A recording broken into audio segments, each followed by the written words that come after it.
Have you ever wondered if you were suddenly thrown 20,000 years into the past, among humans who had no phones, no electricity, not even a proper language? What would you feel? A world where every single day was a real battle for survival. This video is a journey into the age of cavemen, beings who may have looked rough on the outside, but without them, we wouldn't even exist. So get ready. We're going back to where history began. Movies often show cavemen living permanently inside dark caves. But the truth? No. The cave was only a temporary shelter. When the weather got cold, when predators became too dangerous, or when the tribe was exhausted, they stayed inside caves for a few days or weeks. Most of the year, they lived outdoors, around the fire, under shelters made of wood and animal skins. For them, a cave was like an emergency hotel, not a permanent home. Cavemen were never alone.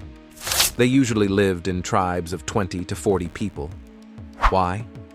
Because being alone meant certain death. Inside a tribe, there were skilled hunters, women gathering plants and caring for children, and elders passing down knowledge and experience. Everyone had a role, like a professional survival team.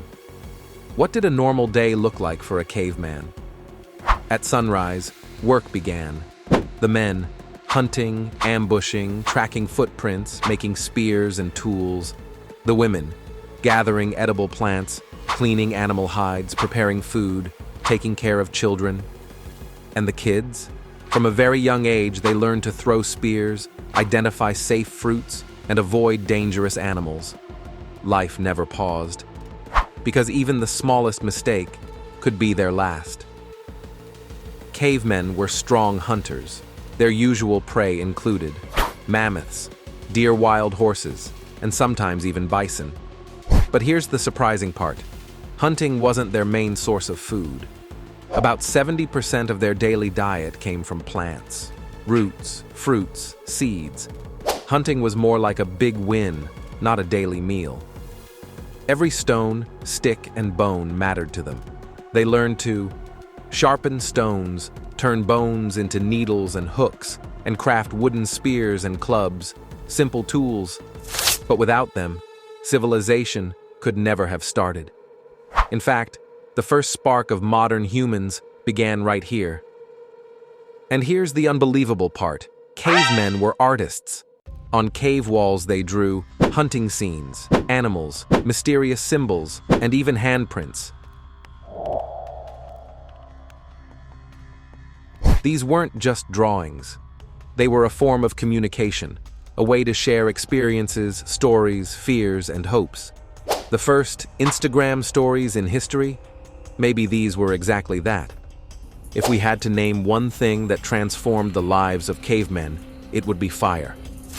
Fire wasn't just for warmth. It kept dangerous animals away, lit up the darkness of night, cooked food, and made it safer, improved their tools, and created a sense of safety and protection.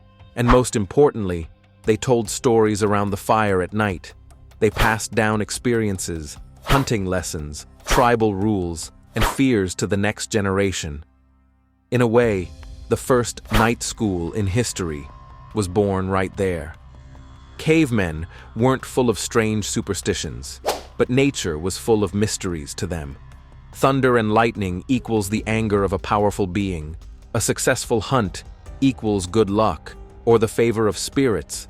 Death equals part of life's cycle, but treated with respect. In some caves, they placed bodies along with tools, clay, and animal bones. This shows the earliest human understanding of death and burial rituals. Cavemen weren't emotionless, quite the opposite. Cooperation and shared duties were clear. Childcare was a collective responsibility. Injured or sick members weren't abandoned, and love, bonding, and real care existed. Interestingly, skeletons have been found showing that disabled or ill individuals were supported by their tribe for many years. This means early humans were social and compassionate, not savage. Caveman life wasn't fixed in one place. They constantly moved from one region to another. Reasons included searching for food, seasonal changes, avoiding large predators, following migrating herds, finding water sources. These migrations eventually spread humans across the entire planet, from Africa to Europe, Asia, Australia, even to the Americas. Cavemen had to confront animals that are hard to even imagine today: 6-ton mammoths, saber-toothed tigers, giant cave bears, wild bulls with deadly horns. These battles weren't always victories, but they pushed humans to build better tools, hunt more cooperatively, develop strategies. Unlike animals, humans could think, and that's why they survived. It's incredible, but the world's oldest known flute belongs to the cavemen, carved from bird bones. This means they didn't just fight to stay alive. They celebrated, made music, and felt joy. They had culture, and their brains were ready for creativity. Caveman life continued this way for tens of thousands of years, until a major change happened. The ice began to melt. The weather grew warmer. Large animals became fewer, and humans were forced to create a new lifestyle. Farming villages, permanent homes, domesticating animals. This was the moment civilization began, and the age of cavemen slowly came to an end.